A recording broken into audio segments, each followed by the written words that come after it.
Hello guys and welcome. In today's video, we are going to go through the installation and setup process of Rebrandly Action Automation for Workflows. Let's get started. Once in your account, navigate to App Marketplace on your sidebar and click on it.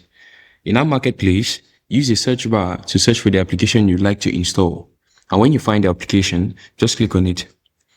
From this interface, click Install and allow an install. Next, refresh your page. When the page is fully loaded, scroll down on your sidebar and click on the custom page of the application you just installed. On this interface that comes up, we have a series of very important tabs. The first tab is the documentation tab, which contains information about the application. Up next is the tutorials tab, which has resources that will help you get the necessary credentials when trying to set up the application. And up next is the setup tab, which is where we set up the application. To do so, start by clicking on Start Setup.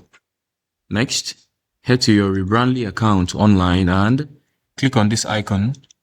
From there, click on Account Settings. Then on API.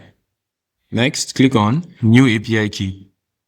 The new API key has been generated. What you need to do is click on this icon here and copy. Head back to your account, paste the API key where required and click Complete Setup. And as you can see, the application has been set up successfully. Up next is the support tab, where you can create tickets and book calls with our support team each time you have an issue. And finally is the changelog tab, which keeps you updated on any changes that have been made in the application. And you can also receive notifications each time a change is made in this application by toggling this on, filling in your email address here and clicking on subscribe. Thank you so much for watching this video. Don't forget to share and subscribe for more content. See you in the next video.